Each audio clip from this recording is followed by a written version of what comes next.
দেশে ফিরে গুলশান 2-এর এভিনিউ রোডের 196 নম্বর বাড়িতে উঠবেন বিএনপির ভারপ্রাপ্ত চেয়ারম্যান তারেক রহমান। 1.5 বিঘা জমির উপর এই ডুপ্লেক্স বাড়িটি বেগম খালেদা জিয়ারই। কয়েকদিন আগে অন্তর্বর্তী সরকার এই বাড়ির নামজারি কাগজ তার হাতে তুলে দেন। বাড়িটি আগে ভাড়ায় ব্যবহার করত multinational company British American tobacco Bangladesh. জানা গেছে 6 মাস আগে বাড়িটি এই কোম্পানি ছেড়ে দিয়েছে। এরপর এটি তারেক রহমানের থাকার উপযোগী করে প্রয়োজনীয় সংস্কার করা হয়েছে। বাড়িটি এখন পুরোপুরি প্রস্তুত বলেই তারেক রহমানের ঘনিষ্ঠ সূত্রগুলো নিশ্চিত করেছে। 1981 সালের 31 মে রাষ্ট্রপতি থাকা অবস্থায় জিয়াউর রহমানের মৃত্যুর পর তার স্ত্রী বেগম খালেদা জিয়াকে রাজধানীর গুলশান এলাকায় 1.5 বিঘা জমির উপর অবস্থিত এই বাড়িটি বরাদ্দ দেওয়া হয়।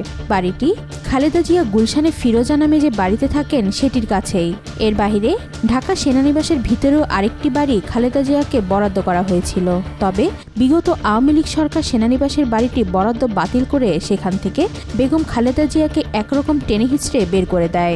সরজমিনে বাড়ির সামনে গিয়ে দেখা যায় সাদা রঙের দোতলা ছায়া ঘেরা বাড়িটির বহিরাঙ্গন বেশ পরিপাটি। দলীয় সূত্রে জানা গেছে বাড়ির ভেতরটাও অত্যন্ত নান্দনিকভাবে সাজানো হয়েছে। গত কয়েক মাস ধরে এই সাজানোর কাজটি চলছে, যা এখন পুরোপুরি শেষ হয়েছে। তারেক রহমানের স্ত্রী ডাক্তার জুবাইদা রহমানও লন্ডন যাওয়ার আগে বাড়িটি পরিদর্শন করে গেছেন। বিএনপির বিভিন্ন পর্যায়ে সূত্রগুলো জানিয়েছে নির্বাচনের তারিখ সুনির্দিষ্ট হলে দেশে ফিরবেন 17 বছর ধরে দেশের বাইরে নির্বাসনে থাকা বিএনপির আগামী দিনের এই কাণ্ডারি। ওয়াহিদা পারভীন ঈশিতা, আজকাল।